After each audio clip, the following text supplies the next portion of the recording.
கர்த்தருடைய நாமத்துக்கு மகிமை உண்டாவதாக. இன்று நம்ம ஒரு வசனத்தை குறித்து நம்ம தியானிக்க போகிறோம். அந்த குறிப்பிட்ட ஒரு வசனம் அநேகரால் தவறாய் புரிந்து கொள்ளப்பட்டது, அது மட்டுமல்லாமல் தவறாய் போதிக்கப்பட்டதுமா இருக்கிறது. அந்த வசனம் தான் மத்தேயு 24:14. ராஜ்யத்தினுடைய இந்த சுவிசேஷம் பூலோகம் எங்குமுள்ள சகல ஜாதிகளுக்கும் சாட்சியாய் பிரசங்கிக்கப்படும், அப்பொழுது முடிவு வரும் என்று நாம் வேதத்தில் வாசிக்கிறோம். அப்படி என்றால் நாம் இந்த வசனத்தை வைத்து நாம் பார்க்கும் பொழுது உலகம் எங்கிலும் இன்னும் சுவிசேஷம் அறிவிக்கப்படவே இல்லை. இன்னும் எத்தனையோ ஜனங்கள் சுவிசேஷத்தை அறியாமல் இருக்கிறார்கள்.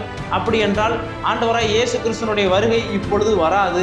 உலகம் முழுக்க சுவிசேஷம் போன பிறகுதான் முடிவு வரும். அதனால் யாரும் கவலைப்பட வேண்டாம், ஆண்டவருடைய வருகைக்கு இன்னும் காலம் செல்லும் என்று அநேகர் சிந்தித்துக் கொண்டிருக்கிறார்கள். அநேகர் இந்த வசனத்தை வைத்து அப்படித்தான் போதித்தும் கொண்டிருக்கிறார்கள். அப்படி என்றால் இந்த வசனத்தினுடைய உண்மையான அர்த்தம் தான் என்ன என்று நாம் முக்கியமான ஒரு விஷயத்தை நாம் இன்று தியானிக்க போகிறோம். தொடர்ந்து இணைந்திருங்கள்.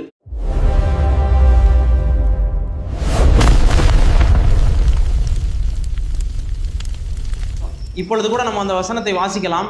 மத்தேயு 24:14.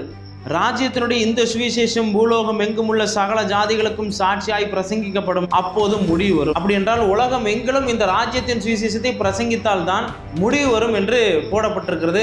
அப்போ முடிவு என்றால் என்ன முடிவு, எதற்கான முடிவு என்பதை நான் பார்க்க வேண்டும். அதை தான் அவருடைய சீஷர்கள் இதே அதிகாரத்தில் 3வது வசனத்தில் கேட்கிறார்கள். ஆண்டவரே, உம்முடைய வருகைக்கும் உலகத்தின் முடிவுக்கும் என்ன அடையாளம் என்று அவர்கள் கேட்கிறார்கள். அதற்கு பிறகுதான் ஆண்டவர் வரிசையாக பேசிக் கொண்டு வருகிறார். நம்ம அப்படி பார்க்கும் பொழுது இந்த வசனத்தினுடைய அப்போது முடிவு வரும் என்ற வார்த்தை உலகத்தினுடைய முடிவை குறித்து பேசுகிறது என்பதை நாம் தெளிவாய் காண முடிகிறது. இப்பொழுது இந்த வசனத்தை வைத்து ஆண்டவருடைய வருகை தாமதிக்கும் என்று நாம் சிந்திப்பது சரியா என்பதை நாம் தியானிக்க போகிறோம். அது மட்டுமல்லாமல் இந்த குறிப்பிட்ட வசனம் எப்பொழுது நிறைவேறப் போகிறது, இந்த ராஜ்யத்தின் சுவிசேஷத்தை பூலோகம் எங்கும் யாரெல்லாம் அறிவிக்க போகிறார் என்பதை நாம் இப்பொழுது பார்க்க போகிறோம். அதற்கு முதல் காரியமாக வெளிப்படுத்தல் 7வது அதிகாரம் 3வது வசனத்தை நாம் வாசிப்போம். நாம் நமது தேவனுடைய ஊழியக்காரரின் நெற்றிகளில் முத்திரை போட்டு தீருமளவும் பூமியையும் சமுத்திரத்தையும் மரங்களையும் சேதப்படுத்தாதிருங்கள் என்று மகா சத்தமிட்டு கூப்பிட்டான். இந்த வசனம் எப்பொழுது நடக்கிறது என்றால் உபத்திரவ காலத்தில் நடக்கிறது. அந்த உபத்திரவ காலத்தில் இந்த முத்திரை போடப்பட்டவர்கள் யார் என்றால் 1,44,000 பேர் இஸ்ரவேல் ஜனங்கள் என்று வேதம் சொல்லுகிறது. சரி, இவர்கள் அந்த உபத்திரவ காலத்தில் என்ன செய்வார்கள் என்றால், நன்றாக அந்த வசனத்தை பார்த்தீர்கள் என்றால், நாம் நமது தேவனுடைய ஊழியக்காரரின் நெற்றியில் அப்படின்னு சொல்லி வேதம் சொல்லுகிறது.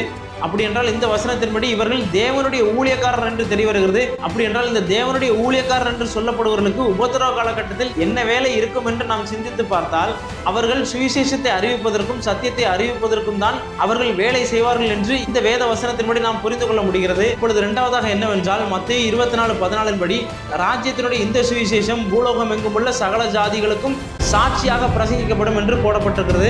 இப்பொழுது இதை தொடர்ந்து இரண்டாவது காரியமாக நாம் என்ன வசனத்தை பார்க்க போறோம் என்றால் வெளிப்படுத்தல் 11வது அதிகாரம் 3வது வசனம். என்னுடைய 2 சாட்சிகளும் இரட்டு வஸ்திரம் உடுத்தி கொண்டிருக்கிறவர்களாய் 1120 நாளளவும் தீர்க்க தரிசனம் சொல்லும்படி அவர்களுக்கு அதிகாரம் கொடுப்பேன். இப்பொழுது இந்த வசனத்தின்படி உபத்திரவ காலத்தில் 2 சாட்சிகள் வரப்போகிறார்கள். அந்த 2 சாட்சிகளுக்குரிய வேலைகள் என்னவென்றால், அவர்கள் தீர்க்க தரிசனம் உரைப்பார்கள். எத்தனை நாட்கள் என்றால் 1260 நாளளவும் அவர்கள் தீர்க்க தரிசனம் உரைப்பார்கள். அதாவது 42 மாதம், இன்னும் சொல்ல போனால் 3.5 வருஷம். அப்படி என்றால் இவர்கள் 3.5 வருஷம் தீர்க்க தரிசனம் சொல்ல போகிறார்கள். அந்தி கிறிஸ்துவுக்கு ஆட்சிக்கு எதிராக தீர்க்க தரிசனம் சொல்ல போகிறார்கள். அது மட்டுமல்லாமல் அவர்கள் தங்கள் சாட்சியை சொல்லி முடித்திருக்கும் பொழுது பாதாளத்திலிருந்து ஒரு மிருகம் கொன்று போட்டது என்று நாம் அடுத்தடுத்த வசனங்களில் நாம் வாசிக்கிறோம். இவர்கள் இருவரும் மரித்ததற்கு பின்பதாக இவர்களுடைய உடல்களை கல்லறையில் அடக்கம் பண்ணாமல் மகா நகரத்தின் வீதியிலே சடலங்கள் எல்லாரும் பார்க்கும் வண்ணமாக போடப்பட்டிருக்கிறது. அப்படி என்றால் ஜனங்களிலும் கோத்திரங்களிலும் பாஷைக்காரர்களும் ஜாதிகளிலும் உள்ள அவர்களுடைய உடலை 3.5 நாளளவும் பார்ப்பார்கள் என்று போடப்பட்டிருக்கிறது. அதாவது இந்த 2 தீர்க்கதரிசியினுடைய உடலை அத்தனை ஜனங்களும் ஜாதிக்காரர்களும் பார்ப்பாங்களாம். இதிலிருந்து என்ன தெரிகிறது என்றால், இந்த 2 தீர்க்கதரிசிகள் 3.5 வருஷம் தீர்க்க தரிசனம் உரைத்து 3.5 நாளளவும் இவர்களுடைய உடலை உலகத்தினுடைய அத்தனை ஜனங்களும் பார்க்கும் வண்ணமாக அவருடைய சடலங்கள் வீதியிலே போடப்பட்டிருக்கிறது. மறுபடி 3 நாள் கழித்து தேவனிடத்திலிருந்து ஜீவ ஆவி அவர்களுக்கு இங்கே ஏறிவா என்று சத்தத்தை கேட்டு அவர்கள் மேகத்தின் மேல் ஏறி வானத்துக்கு போனார்கள் என்று இருக்கிறது. இப்படி பார்க்கும் பொழுது ராஜ்யத்தின் சுவிசேஷத்தை முதலாவதாக முத்திரையிடப்பட்ட அந்த 1,44,000 தேவ ஊழியர்கள் சுவிசேஷத்தை அறிவிக்கிறார்கள். இரண்டாவதாக இந்த 2 தீர்க்கதரிசிகள், அதாவது 2 சாட்சிகள் 3.5 வருஷம் அவர்கள் தீர்க்க தரிசனம் உரைத்துக் கொண்டிருக்கிறார்கள். மூன்றாவதாக இந்த உபத்திரவ காலகட்டத்தில் யார் சுவிசேஷத்தை அறிவித்தார்கள் என்ற ஒரு ஆச்சரியமான ஒரு விஷயத்தை தான் நாம் பார்க்க போகிறோம். அதற்கான வேத வசனம் வெளிப்படுத்தல் 14வது அதிகாரம் 6 மற்றும் 7 வாசிக்க கேட்போம். பின்பு வேறொரு தூதன் வானத்தின் மத்தியிலே பறக்க கண்டேன். அவன் பூமியில் வாசம் பண்ணுகிற சகல ஜாதிகளுக்கும் கோத்திரத்தாருக்கும் பாஷைக்காரருக்கும் ஜனக்கூட்டத்தாருக்கும் அறிவிக்கத்தக்கதாக நித்திய சுவிசேஷத்தை உடையவனாய் இருந்து மிகுந்த சத்தமிட்டு, தேவனுக்கு பயந்து அவரை மகிமைப்படுத்துங்கள், அவர் நியாய தீர்ப்பு கொடுக்கும் வேளை வந்தது, வானத்தையும் பூமியும் சமுத்திரத்தையும் நீரூற்றுகளையும் உண்டாக்கினவரையே தொழுது கொள்ளுங்கள் என்று கூறினான். என்ன ஒரு அழகான ஒரு ஆச்சரியமான ஒரு வசனம் என்று பாருங்கள். அதாவது தேவன் எல்லாரும் ரட்சிக்கப்பட வேண்டும், எல்லாரும் மீட்கப்பட வேண்டும் என்று தேவ தூதரையே சுவிசேஷம் அறிவிப்பதற்காக அனுப்புகிறார். இதிலே நீங்கள் ஒரு குறிப்பிட்ட வார்த்தை நீங்கள் கவனித்தீர்கள் என்றால், சகல ஜாதிகளுக்கும், கோத்திரத்தாருக்கும், பாஷைக்காரருக்கும், ஜனக்கூட்டத்தாருக்கும் அறிவிக்கத்தக்கதாக நித்திய சுவிசேஷத்தை உடையவனாய் இருந்து. அப்படி என்றால் நாம் மத்தேயு 24:14 என்ன பார்த்தோம்? ராஜ்யத்தினுடைய இந்த சுவிசேஷம் பூலோகம் எங்குமுள்ள சகல ஜாதிகளுக்கும் சாட்சியாய் பிரசங்கிக்கப்படும், அப்பொழுது முடிவு வரும் என்று பார்த்தோம். ஆனால் நாம் இப்பொழுது பார்த்த ஒரு 3 காரியங்களுமே சுவிசேஷத்தையும் தீர்க்க தரிசனங்களையும் உபத்திர காலம் முழுவதுமாக ஊழியம் நடக்க வேண்டும் என்பதற்காக தேவன் அந்த உபத்திரப்படும் மக்களுக்கு இவ்வளவு ஒரு வாய்ப்பை வழங்கி கொண்டிருக்கிறார். அட்லீஸ்ட் இந்த நேரத்திலேயாவது அவங்க மனம் திரும்பி என்னிடத்தில் வந்திருக்க மாட்டாங்களா அப்படின்ற ஒரு ஏக்கத்தில் இவ்வளவு ஊழியங்களையும் நடப்பதற்கு ஊழியக்காரர்களையும் தீர்க்க தரிசிகளையும் தேவ தூதரையும் கூட அனுப்புகிறார். ஏனென்று சொன்னால் இந்த உபத்திர காலத்திற்கு முன்பதாகவே மணவாளன் மத்திய ஆகாயத்தில் வந்து மணவாட்டியாகிய சபையை அவர் பரலோகத்துக்கு எடுத்து சென்று விடுவார்.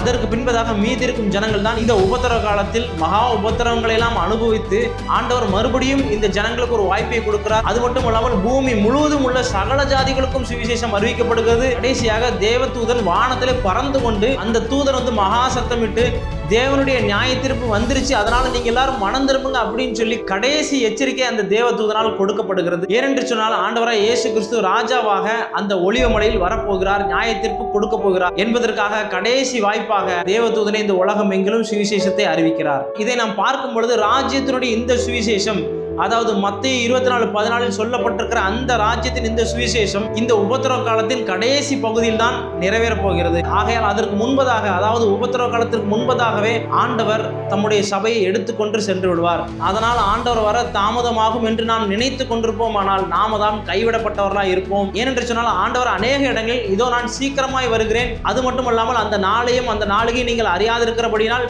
ஆண்டவர் எப்பொழுதும் நாம் ஆயத்தமாக இருக்கோம், விழித்திருக்கோம் ஆண்டவர் சொல்லிக் கொண்டிருக்கிறார்.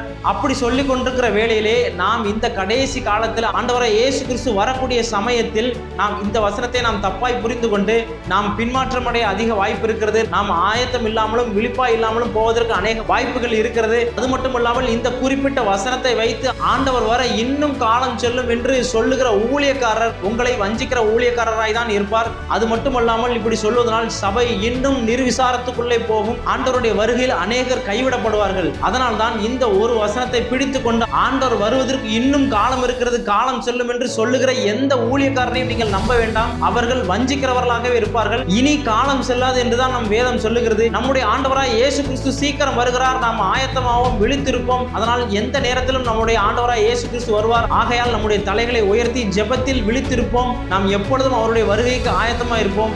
ஆண்டவராய் இயேசு கிறிஸ்து சீக்கிரம் வருகிறார், இனி காலம் செல்லாது. மாரநாதா. ஆமேன்.